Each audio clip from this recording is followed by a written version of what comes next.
आपका science think academy में स्वागत है। आज हम हाजिर हैं आपके कक्षा 12 बायोलॉजी मैराथन क्लास में। इस मैराथन क्लास में पूरे सिलेबस से इम्पॉर्टेंट क्वेश्चन लिए गए हैं, जिसके अंतर्गत बहुविकल्पी, अति लघुत्तरी, लघुत्तरी और विस्तृत प्रश्न पाँचों यूनिट से शामिल किए गए हैं। अगर आप इसको देख लेते हैं, पूरा देख लेते हैं, तो ये समझ लीजिए कि 70 में से 68 नंबर कोई काट ही नहीं सकता है। इसमें जो पिछले वर्ष के जितने भी क्वेश्चन पूछे गए हैं सब इसमें सम्मिलित किए गए हैं। ये परीक्षा की दृष्टि से बहुत इंपॉर्टेंट है। आप इस वीडियो को लास्ट तक अवश्य देखिएगा। चलिए अब शुरू करते हैं। ये है कक्षा 12 बायोलॉजी परीक्षा की दृष्टि से संबंधित महत्वपूर्ण प्रश्न। पहले हम शुरुआत करेंगे यूनिट फर्स्ट जनन से। जनन के अंतर्गत पादप जनन और ये जंतु जनन शामिल किए गए हैं। इसमें देखिए कुछ क्वेश्चन हम बहुविकल्पी दिए हैं, इसको आप पहले देख लीजिए। बहुविकल्पी प्रश्न में नंबर 1 प्रश्न है कि निम्नलिखित में से सही विकल्प चुनकर उत्तर पुस्तिका में लिखना है। इसी तरह आपके बोर्ड में पूछे जाएंगे बहुविकल्पी जो प्रश्न है। 6 प्रश्न बायोलॉजी में पूछे जाते हैं। तो पहला है कि द्विनिषेचन क्रिया होती है, तो नंबर 1 शैवाल में, नंबर 2 कवक में, नंबर 3 अनावृत बीजी पौधे में, नंबर 4 आवृत बीजी में। तो द्विनिषेचन जो क्रिया होती है आवृत बीजी पौधे में होती है। हम फटाफट निशान लगाते चलते हैं, आप इस पर बने रहिए। खा है बहुभ्रूणता खोजी गई थी। बहुभ्रूणता जो खोजी गई थी ये लीवेनहॉक द्वारा, मैशेरी द्वारा, विंकलर द्वारा, कूपर द्वारा। तो बहुभ्रूणता जो खोजी गई वे लीवेनहॉक द्वारा खोजी गई।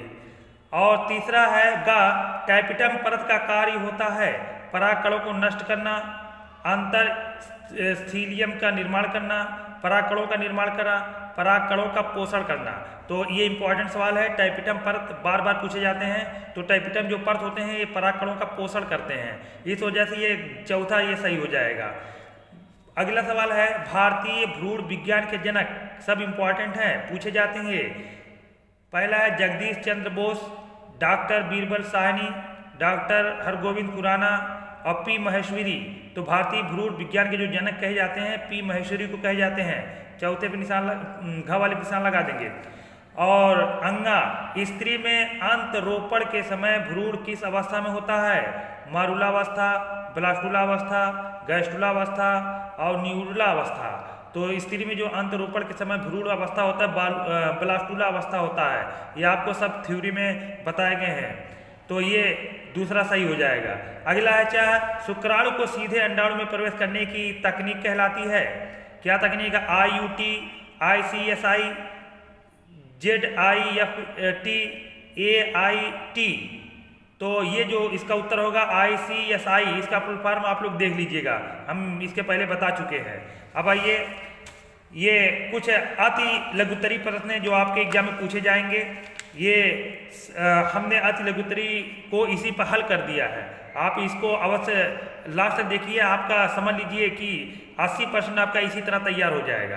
तो इसमें जो पहला है बहुत इंपॉर्टेंट क्वेश्चन है, निमिलिता क्लिस्टोगैमी को परिभाषित कीजिए। हम इसको पढ़ के सुना भी दे रहे हैं।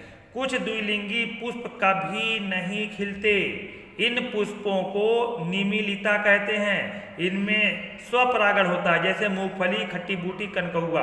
मूंगफली देखिए इसी के अंदर परागकण और स्त्री के साथ सब उसी में होते हैं, उसी में खिल के अपने से ही स्वपरागण कर लेते हैं। ये खिलते नहीं, उसी में स्वपरागण करके और मूंगफली जो है बन जाती है। तो ये मूंगफली, खट्टी बूटी, कनकहुआ आएंगे। दूसरा है कि 2 आभासी या कूट फलों के नाम, ये पिछले साल पूछे गए हैं। सेब, काजू, नाशपाती। इसका उत्तर है सेब, काजू, नाशपाती। तीसरा क्वेश्चन है सरटोली कोशिकाएं पर टिप्पणी अथवा शुक्राणुओं को पोषण करने वाली कोशिकाओं के नाम। सरटोली कोशिका ये पुरुषों के वृषण में पाई जाती हैं, और कह रहा है कि शुक्राणुओं को पोषण करने वाली कोशिका के नाम। तो उत्तर इसका है वृषण की शुक्र जनन नलिकाओं की जनन एपिथीलियम में जनन कोशिकाओं के मध्य स्थान स्थान पर बड़ी सर्टोली कोशिकाएं पाई जाती हैं। ये शुक्राणुओं को पोषण प्रदान करती हैं। ये बहुविकल्पी में पूछा जा सकता है कि सर्टोली कोशिका क्या कार्य है? तो शुक्राणुओं को पोषण प्रदान करना। चौथा क्वेश्चन है वृषण के 2 कार्य लिखिए। उत्तर नंबर 1, शुक्र जनन द्वारा शुक्राणु का निर्माण करना। बीरसड़ के जो कार्य हैं, शुक्र जनन द्वारा शुक्राणुओं का निर्माण करना। नंबर 2, बीरसड़ की अंतराली कोशिकाओं से ग्रसित एंड्रोजन हार्मोन द्वितीयक लैंगिक लक्षणों के विकास के लिए उत्तरदायी होते हैं। अगला क्वेश्चन है IVF का पूरा नाम। तो IVF का पूरा नाम इन विट्रो फर्टिलाइजेशन। छठवां है कि IUD का पूरा नाम। IUD का पूरा नाम है इंट्रा यूटेरिन डिवाइस। इस तरह सातवां क्वेश्चन है कॉपर टी किसको प्रभावित करती है। तो ये शुक्राणुओं की गतिशीलता एवं निषेचन की क्षमता को। कॉपर टी ये महिलाओं के अंदर लगा दी जाती है और ये वहाँ पे शुक्राणु जो है गतिशील नहीं होते हैं और वहाँ पे फर्टिलाइज नहीं हो पाता, गतिशीलता को कम कर देते, तो शुक्राणुओं की गतिशीलता निषेचन की क्षमता को। अगला है निम्न शब्दों को सही क्रम में व्यवस्थित कीजिए। क्या है, पहला देखो ब्लास्टुला, मारुला, निषेचन, गैस्टुला, युग्मनज, युग्मक जनन। इसको सही क्रम में लाना है, इंपॉर्टेंट क्वेश्चन है। तो सबसे पहले होगा युग्मक जनन। युग्मक जनन मतलब युग्मकों का यानी युग्मक जनन होगा। युग्मक जनन के बाद जो है निषेचन होगा। निषेचन में शुक्राणु अंडाणु मिलेंगे। फिर निषेचन के बाद जाइगोट बनेगा यानी युग्मनज बनेगा। युग्मनज बनने के बाद मारुला स्टेज आएगी। फिर उसके बाद ब्लास्टुला स्टेज आएगी। फिर उसके बाद गैस्टुला स्टेज आएगी। कभी कभी यही पूछ लेता है व्यवस्थित करने के लिए, दे देगा ब्लास्टुला, गैस्टुला, मारुला, कहेगा इसको व्यवस्थित करिए। तो मारुला, ब्लास्टुला, गैस्टुला, पहले यम आएगा, फिर बी आएगा, फिर जी आएगा, मारुला, ब्लास्टुला, गैस्टुला। तो इस तरह से युग्मक जनन, निषेचन नहीं, युग्मक जनन, निषेचन, युग्मनज, मारुला, ब्लास्टुला और गैस्टुला। फिर अगला क्वेश्चन देखते हैं। अगला क्वेश्चन है ये दीर्घ प्रश्न है, मतलब थोड़ा सा बड़ा प्रश्न है। ये 3 नंबर के पूछे जाएंगे, 3 नंबर। तो देखिए पहला है कि 3 नंबर या 2 नंबर के। पहला है अंड जनन अथवा शुक्र जनन क्या है, पूरी प्रक्रिया को समझाइए। तो इसको आपको अपने से लिखना पड़ेगा। ये इंपॉर्टेंट क्वेश्चन हम दे दिए हैं, इसको आप देख लीजिएगा, बहुत इंपॉर्टेंट क्वेश्चन है ये।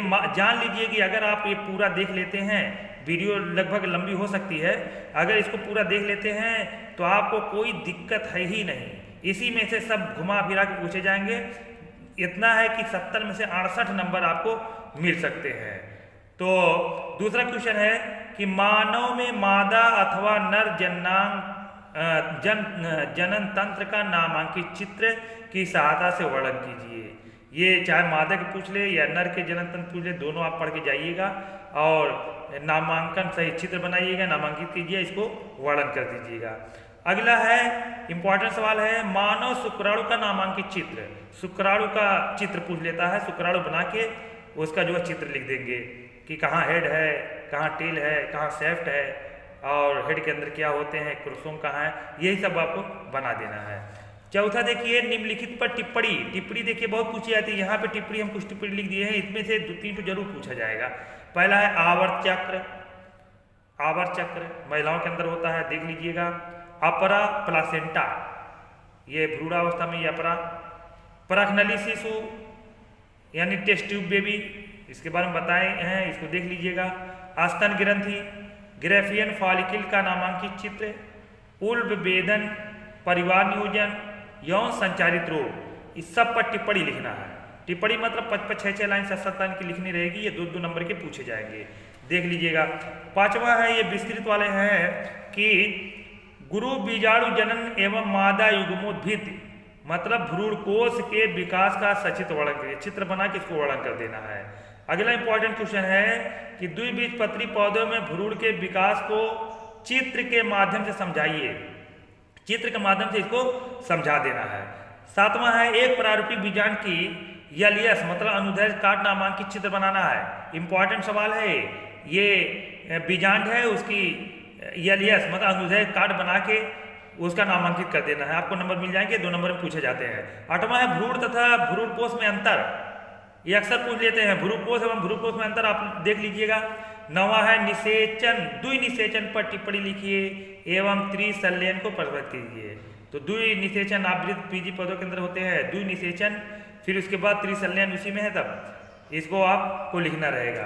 फिर अगला क्वेश्चन है टिप्पणी लिखने के लिए, फिर है कि टिप्पणी लिखो। इंपॉर्टेंट इसमें से एक जरूर पूछा जाएगा।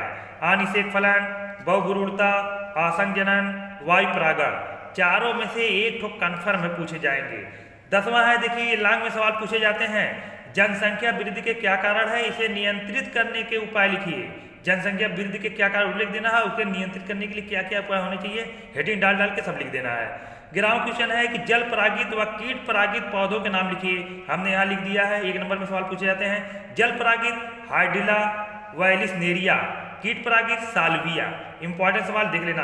अब आइए यूनिट नंबर 2, मतलब सेकेंड यूनिट का जो है नाम है आनुवांशिकी एवं विकास। इसमें आनुवांशिकी एवं विकास पढ़ना रहेगा, जिसके अंदर आप मेंडल के नियम और डार्विन और लैमार्कवाद पढ़ते हैं, तो वही सब पढ़ना है। लेकिन यहाँ डार्विन लैमार्क अगर आपको 30% हटा दिया गया है, जो उसके अलावा जो है वो आपको पढ़ना है।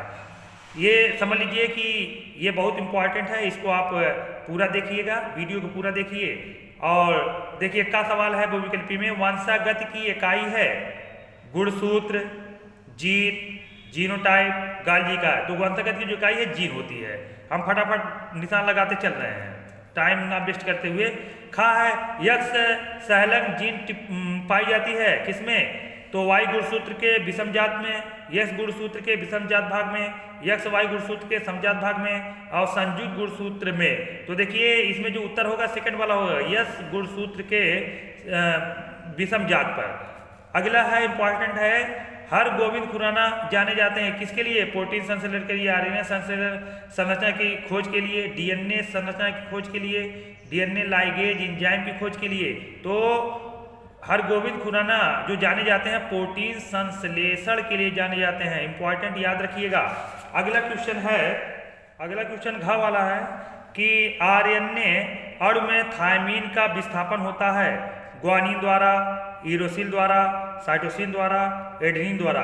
ये आपको डीएनए संरचना में बताए गए हैं। तो इसमें जो है यूरोसिल द्वारा होता है, आरएनए में यूरोसिल होता है, तो ये सेकंड में निशान लगा देंगे। गा वाला है डीएनए के रासायनिक चाकू हैं, वेरी वेरी मोस्ट इंपॉर्टेंट। ये क्या है, इंडोन्यूक्लिएज, पॉलीमरेज, लाइगेज और ट्रांसक्रिप्टेज। तो डीएनए के जो रासायनिक चाकू कहे जाते हैं इंडोन्यूक्लिएज के कहे जाते हैं, पहला सही हो जाएगा। अंग वाला है कि विषाणु का आनुवांशिक पदार्थ है डीएनए अथवा आरएनए, केवल डीएनए, केवल आरएनए, डीएनए वन आरएनए। तो विषाणु का आनुवंशिक जो पदार्थ होता है या तो डीएनए होंगे या तो आरएनए होंगे। निशान लगा देंगे पहले वाले पे। अब अति लघुत्तरी देखिए सवाल, इसको भी हमने हल कर दिया है। ये वंशागति का गुणसूत्र सिद्धांत किसने प्रतिपादित किया, तो उत्तर है सटन एवं बाबेरी ने 1902 में।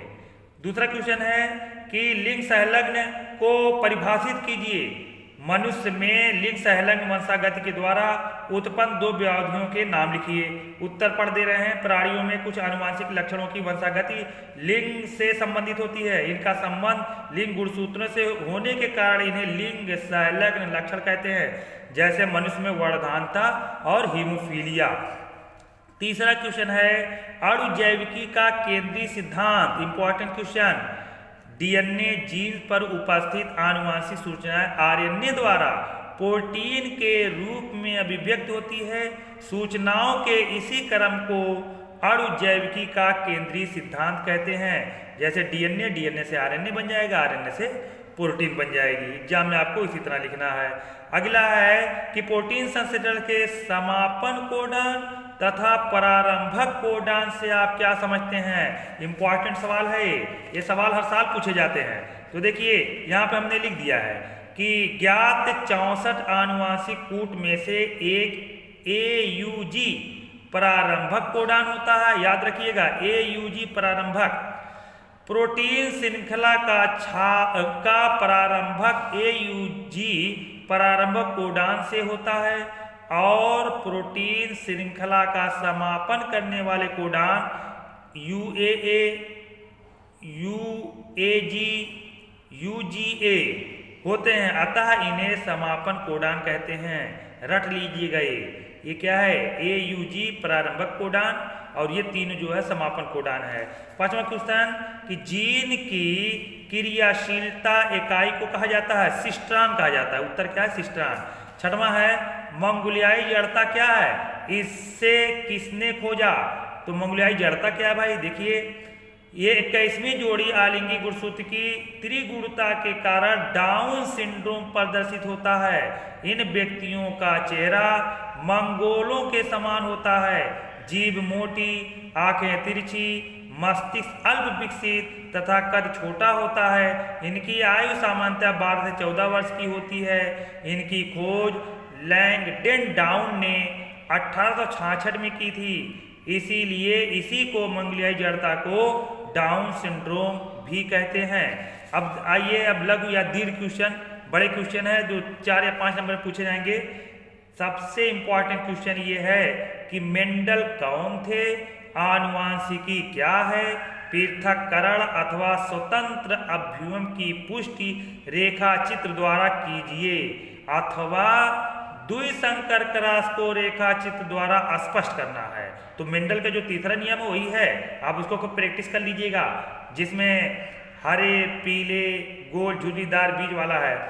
चलिए अच्छा दूसरा क्वेश्चन पढ़ते हैं। लिंग निर्धारण से क्या तात्पर्य है, मनुष्य में इसकी क्रिया विधि का रेखा चित्र का वर्णन कीजिए। किताब से देख लीजिए, इसके बारे में बताया गया है। तीसरा है लिंग सहलंग वंशागति क्या है, मनुष्य में हीमोफीलिया अथवा वर्धनता की वंशागति का वर्णन करना है। देख लेना, सब बताएंगे, सब इंपॉर्टेंट क्वेश्चन है।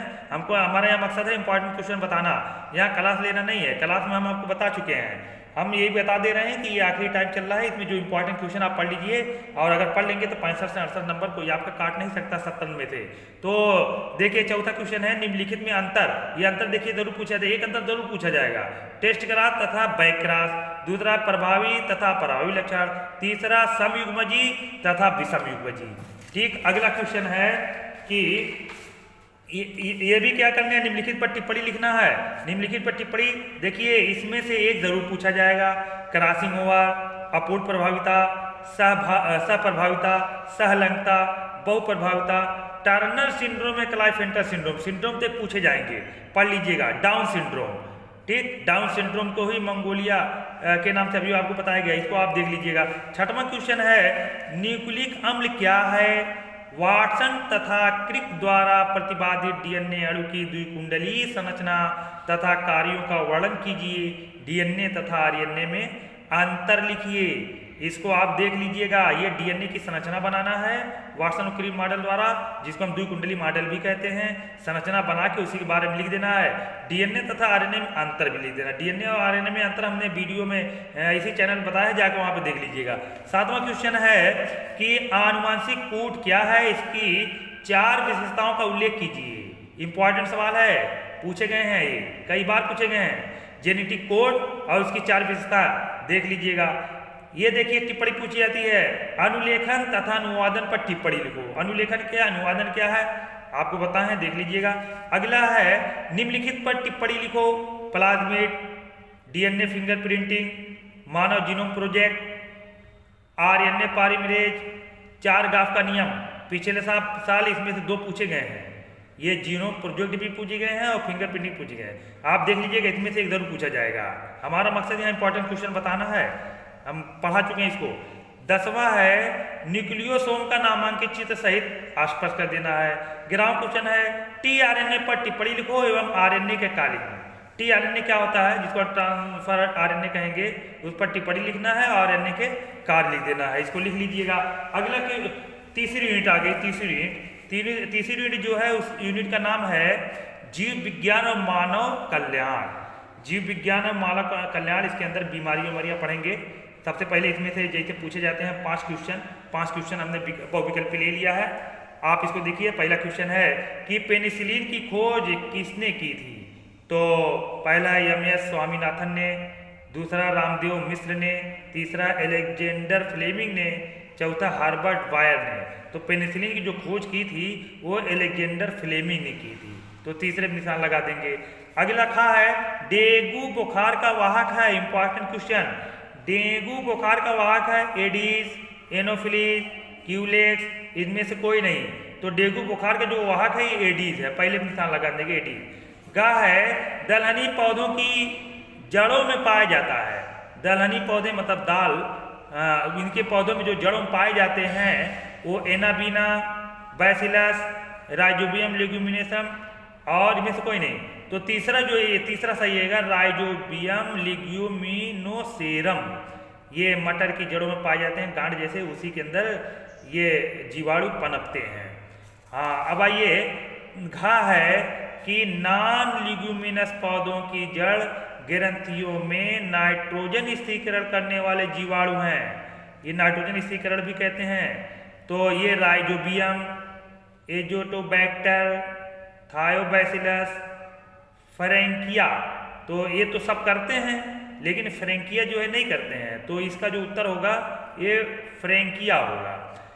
अब अगला है टीबी के टीके का नाम क्या है? तो टीबी के टीके के जो नाम है बीसीजी, हम बीसीजी के नाम से जानते हैं, बीसीजी। अगला क्वेश्चन है श्वेत रुधिराणुओं के अति उत्पादन के परिणाम स्वरूप क्या होता है? अगर डब्ल्यूबीसी अधिक मात्रा में बनने लगती है तो ल्यूकीमिया हो जाते हैं। क्या हो जाते हैं? ल्यूकीमिया, हम निशान लगा देंगे। अब अति लघु उत्तरीय में चलते हैं, हमने यहाँ पे हल कर दिया है फाइलेरिया, जो हाथी पाँव रोग होते हैं, यानी इंसानों के जो पाँव हैं, मानव जो पाँव हैं वो हाथी जैसे हो जाते हैं, मोटे से हो जाते हैं। ये कह रहा है रोग कारक, फाइलेरिया रोग कारक एवं वाहक का जंतु वैज्ञानिक नाम लिखिए तथा यह किस संघ से संबंधित है। इंपॉर्टेंट क्वेश्चन है, तो इंपॉर्टेंट क्वेश्चन है, देखिए इसका उत्तर क्या है। इसका उत्तर है कि फाइलेरिया रोग वुचेरिया ब्रिंकोफ्टाई नामक परजीवी कृमि से होता है। यह संघ नीमेटोड या एस्के हेलमिंथीस का सदस्य है। इसका वाहक क्यूलेक्स मच्छर होता है। ये आजकल भारत सरकार इस पर एक अभियान चलाई है कि हाथी पाँव रोग, फाइलेरिया रोग की घर घर पे दवा दी जाती है। अगर आपके घर तक ये डॉक्टर पहुंचते हैं या आशा पहुंचती हैं तो दवा ज़रूर लीजिए। और ये भारत सरकार ने नारा दिया है कि फाइलेरिया अपने देश में कहीं भी रहनी चाहिए। अगर एक भी आदमी छूट गया, समझ लीजिए पूरा सिस्टम टूट गया। और फाइलेरिया बहुत खतरनाक बीमारी है, जिसको हो जाती है जाती नहीं है। इसमें जो है ये लसिका ग्रंथियाँ, जो लसिका वाहिनियाँ हैं, ये क्रीम जो है उसी को जाम कर देते हैं और नीचे सब पानी इकट्ठा होते होते ये पैर जो है हाथी के पाँव जैसे हो जाते हैं, इसलिए उसका नाम हाथी पाँव रखा गया। अच्छा चलिए, अब ज़्यादा विस्तार से ना बताते हुए फटाफट आगे बढ़ते हैं। मनुष्य में आमातिसार रोग किस से उत्पन्न होता है? तो आमातिसार रोग मतलब ये दस्त आना, जिसको हम देहाती भाषा में पेचिस पड़ना कहते हैं, तो एंट अमीबा हिस्टोलिटिका प्रोटोजोआ परजीवी के कारण होते हैं। अगला है बायोगैस के घटक के नाम बताइए। तो बायोगैस में जो घटक होते हैं methane, carbon dioxide, hydrogen sulphide का मिश्रण होता है। अगला दूध से दही बनाने वाले बैक्टीरिया का नाम लिखिए। तो लैक्टोबैसिलस वेलगेरिकस और स्ट्रेप्टोकोकस थर्मोफिलस ये जीवाणु का नाम है, जिससे दूध से दही बन जाती है। अब इंपॉर्टेंट क्वेश्चन सुन लीजिए फटाफट कि प्रतिरक्षा तंत्र से आप क्या समझते हैं? मनुष्य में पाए जाने वाले विभिन्न प्रकार के प्रतिरक्षा तंत्रों का वर्णन कीजिए। पढ़ाया गया, देख लीजिएगा। किन्हीं तीन विषाणु जनित एवं जीवाणु जनित रोगों के नाम, संक्रमण विधि, लक्षण, उपचार एवं बचाव की व्याख्या कीजिए। इसमें से एक जरूर पूछा जाएगा, आप इसको देख लीजिएगा। तीसरा है शराब का शरीर पर पड़ने वाले दुष्प्रभाव को वर्णन कीजिए। जो लोग शराब पीते हैं उसके शरीर पर क्या प्रभाव पड़ेगा, हमने करीब 10 पॉइंट आपको बताया है, उसको देख लीजिएगा। निम्नलिखित पर टिप्पणी लीजिए। टिप्पणी एक में से जरूर पूछी जाएगी। कौन कौन टिप्पणी है? देखो, इंटरफेरॉन, टीकाकरण, तंबाकू, ड्रग्स, मलेरिया, डेंगू बुखार, ये पढ़ के जाइएगा, एक जरूर पूछा जाएगा। अगला है 6वां क्वेश्चन इसके इस यूनिट के अंदर है कि मानव कल्याण में सूक्ष्म जीवों की भूमिका का संक्षेप में वर्णन कीजिए। मतलब मानव कल्याण में सूक्ष्म जीव का क्या महत्व है, बैक्टीरिया वायरस का क्या महत्व है, उसी के बारे में लिख देना है। 6वां है जैव उर्वरक क्या है, कृषि में इसका क्या महत्व है, लिख लीजिएगा। बायोगैस संयंत्र का चित्र सहित वर्णन कीजिए। बायोगैस का चित्र बना है, जो संयंत्र उसका चित्र बना है, उसके बारे में लिख देना है। अगला है वाहित मल उपचार में सूक्ष्म जीवों के महत्व को समझाइए। वाहित मल जो बेकार मल है, जो उसमें सूक्ष्म जीव हैं, उसके महत्व को समझा देना है। अब चलते हैं चौथी यूनिट पर। चौथी यूनिट का जो नाम है जैव प्रौद्योगिकी और उनके अनुप्रयोग। इसमें बहुविकल्पी प्रश्न जो बहुत इंपॉर्टेंट है। तो पहला है कि आनुवांशिक इंजीनियरिंग में डीएनए खंडों को जोड़ता है। Synthetase, helicase, ligase, polymerase. तो जो डीएनए को जोड़ता है, डीएनए खंडों को लाइकेज द्वारा जोड़ते हैं, इस वजह से तीसरे पर निशान लगा देंगे। अगला बीटी जीव विष किस जीवाणु द्वारा उत्पादित होता है? बीटी जीव विष किस जीवाणु द्वारा उत्पादित होता है? पहला है बैसिलस वल्गैरिस, दूसरा Bacillus thuringiensis, Bacillus subtilis, Bacillus megatherium. तो बीटी जो विष होते हैं ये बैसिलस thuringiensis द्वारा होते हैं। ये खा का दूसरा सही हो जाएगा। इसी से इसका नाम भी बैसिलस माने बी, thuringiensis में टी, इसी से बीटी नाम पड़ा है। ग वाला है कि आनुवंशिक रूपांतरित पौधा होता है? बीटी कपास, बीटी मक्का, गोल्डन राइस, इनमें सभी। तो आनुवंशिक रूपांतरित जो पौधा ये सभी हैं, बीटी कपास भी है, बीटी मक्का भी है, गोल्डन राइस भी है, हम सभी पर निशान लगा देंगे। अगला क्वेश्चन है कि एपिसोम निम्नलिखित में से किससे संबंधित है? तो एपिसोम निम्नलिखित में से जो संबंधित है, ये इसका जितना ऑप्शन एक सब गलत दिया गया है। तो एपिसोम जो संबंधित होता है प्लाज्मिड से होता है, तो हम प्लाज्मिड पर निशान लगा देंगे। फिर अगला है अगला क्वेश्चन अति लघुत्तरी, ये इंपॉर्टेंट है। बायोप्रेसी क्या है?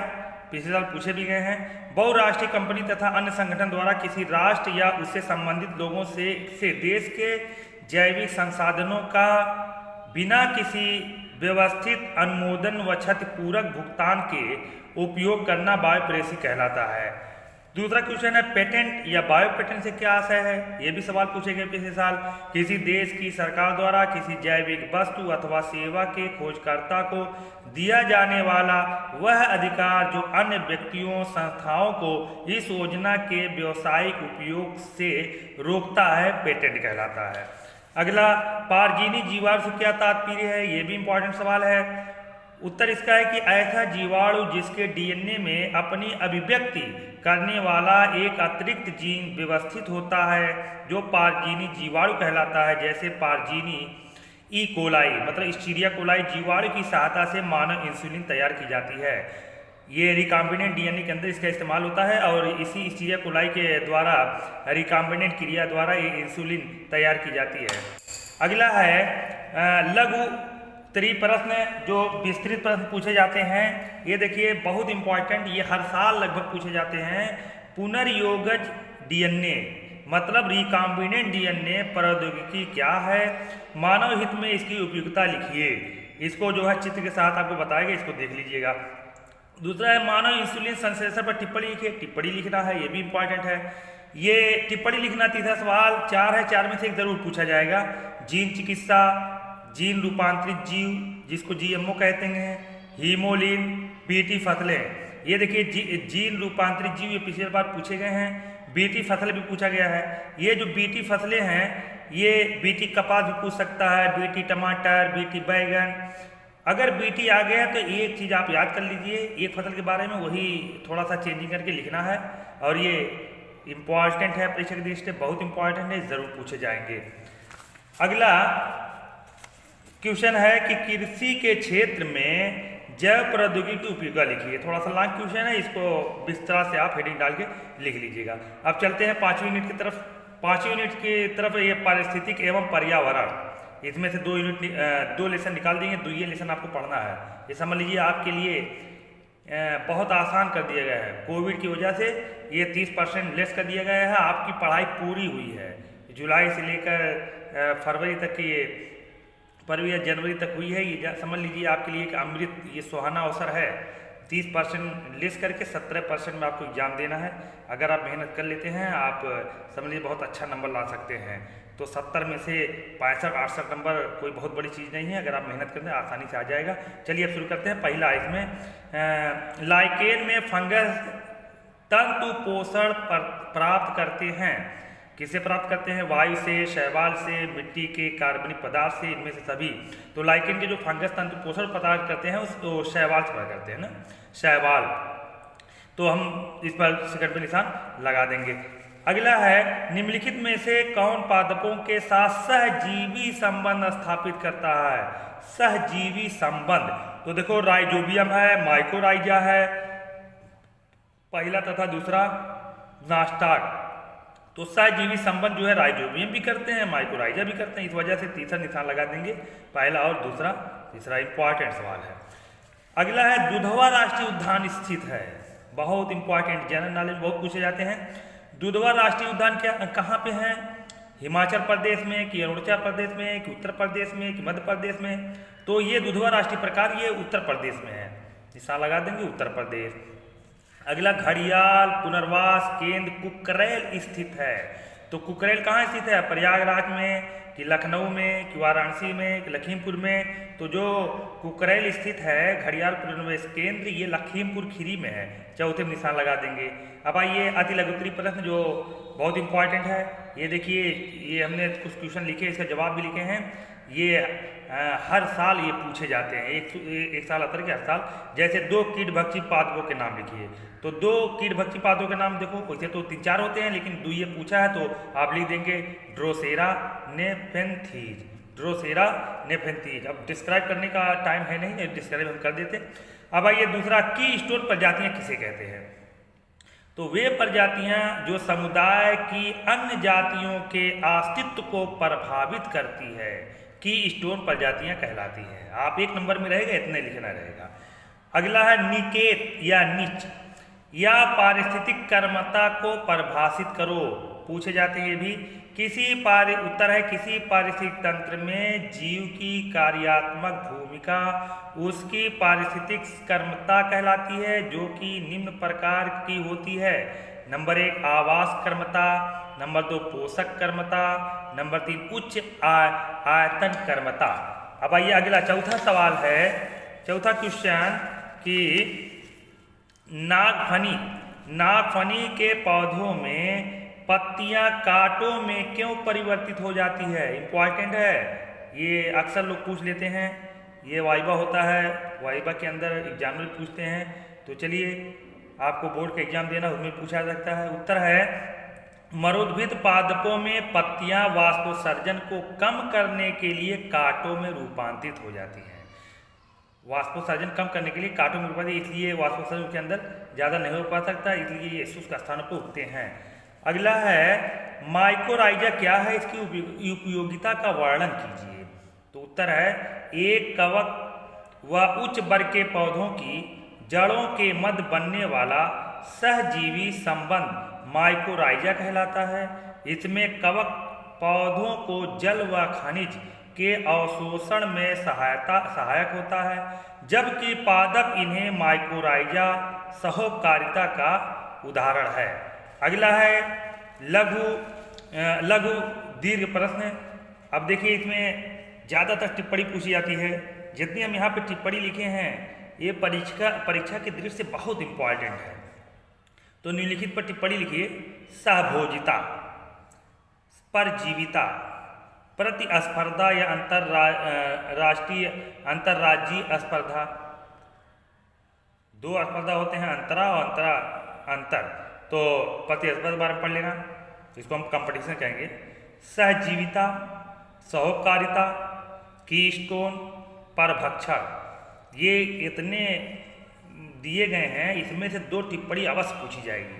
आप इसको देख लीजिएगा, ये सब पढ़ाए गए हैं आपको। अगर किताब में सही नहीं मिलता तो सीरीज का भी सहारा ले सकते हैं। अगला देखिए, 7वां है पारिस्थितिक अनुकूलन किसे कहते हैं? मरुद्भिद तथा जलोद्भिद पौधों के मुख्य लक्षण लिखिए। मरुद्भिद क्या है, जलोद्भिद है, इसको जरूर पढ़ लीजिएगा।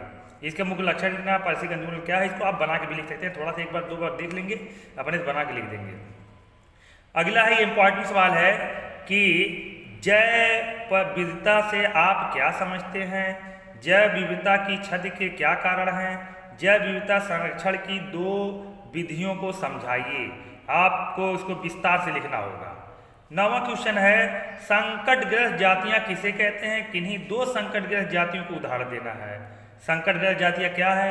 2 संकटग्रस्त जाति को लिख देना है। ये भी आपको पढ़ाए गए हैं, इसको आप देख लीजिएगा। अगला है कि निम्नलिखित पर टिप्पणी लिखना है। ये भी बहुत इंपॉर्टेंट सब है। रेड डाटा बुक देख लीजिएगा। चिपको आंदोलन वेरी मोस्ट इंपॉर्टेंट है। टाइगर परियोजना, झूम खेती, घड़ियाल परियोजना, तप्त स्थल हॉट स्पॉट पूछे जाते हैं। बायोस्फीयर रिजर्व ये 2-3 क्वेश्चन पीछे आ चुके हैं, इसको आप एक बार देख लीजिएगा। ये सब बहुत इंपॉर्टेंट है। डाटा बुक तो कतई मत भूलिएगा। चिपको आंदोलन भी आपको पढ़ना है, फिर उसके बाद हॉट स्पॉट भी देख लीजिएगा, बायो रिजर्व भी, इसको भी देख लीजिएगा। ये सब बहुत इंपॉर्टेंट सवाल है। अगला है निम्नलिखित में अंतर लिखो। अंतर भी 1-2 पूछे जाएंगे। जो हमने यहाँ लिखा है ये अंतर कई साल पूछे गए हैं। वन्य प्राणियों के स्वस्थानीय संरक्षण तथा बाह्य स्थानीय, मतलब इन सीटू कंजर्वेशन और एक्स सीटू, ये 2019 में भी ये सवाल पूछे गए हैं। In situ and ex situ. अब आइए खा वाला परजीवी तथा मृतोपजीवी। परजीवी क्या, मृतोपजीवी, अंतर लिखना है। सहजीवी तथा परजीविता, इसमें भी अंतर लिखना है। ये सब देख लेंगे, इंपॉर्टेंट सवाल है। 12वां क्वेश्चन है राष्ट्रीय उद्यान से आप क्या समझते हैं? भारत में स्थित 4 उद्यानों के नाम लिखिए। राष्ट्रीय उद्यान के बारे में लिख देना है। और भारत में 4 उद्यान तो बहुत हैं, लगभग 8-10 हैं, तो आपको सिर्फ 4 लिखना है। 13वां है समष्टि तथा इकोटोन को परिभाषित करो। समष्टि मतलब जनसंख्या हो गई, इकोटोन को परिभाषित करो। ये मृदा प्रतिच्छेदिका पर टिप्पणी, इसको हम सॉइल प्रोफाइल कहेंगे। मृदा प्रतिच्छेदिका पर टिप्पणी, इसको भी आप पढ़ लीजिएगा। अगला है विश्व वन्य जीव कोष WWF पर टिप्पणी लिखना है। इसको बताएंगे, आप देख लीजिएगा। कुछ फुल फॉर्म हम बता दे रहे हैं, एक नंबर पूछ लिए जाते हैं। WWF World Wildlife Fund, IUCN International Union for Conservation of Natural and Natural Resource, WLPSI Wildlife Preservation Society of India, MAB Man and Biosphere Committee. 16वां क्वेश्चन है किन्हीं 2 विनाट्रिकारी जीवाणु के नाम। इंपॉर्टेंट है, पूछे जाते हैं। किन्हीं 2 विनाट्रिकारी, नाइट्रिकारी नहीं, विनाट्री।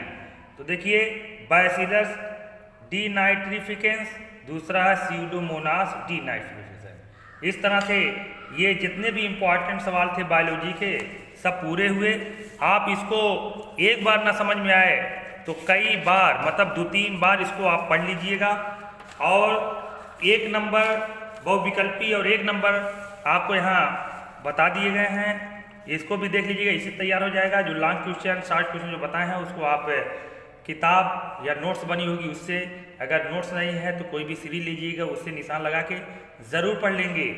और हमको पूरी उम्मीद है कि इसमें से लगभग 99% क्वेश्चन तो हर हाल में फंसने वाले हैं। और अगर आप इतना लिखते हैं तो 65 से 68% नंबर 70 में कोई रोक ही नहीं सकता। 30 नंबर आपको ये स्कूल से मिल ही जाते हैं। आपका 95, 96%, 97% आराम से मिल जाएंगे। तो इसको जो है आप पढ़ लीजिएगा और मेहनत करिए, यही सबसे अच्छा चांस है। आपको फुल टाइम मिली है, 30% लेस करके पढ़ना है। सबसे बड़ी चीज़ अमृत की बात यही है कि आपको कम पढ़ना है। इस वजह से हौसले के साथ पढ़िए, हौसले के साथ पढ़ेंगे और अच्छा से अच्छा नंबर लाने की कोशिश करिए। और इसी के साथ अगर ये वीडियो अच्छी लगी हो तो इसको लाइक शेयर सब्सक्राइब अवश्य करिए और दूसरे बच्चों तक इसको पहुंचाइए ताकि सबका भी भला हो सके। दूसरों का भला करेंगे, ईश्वर आपकी भला करेगा। इसी के साथ थैंक यू।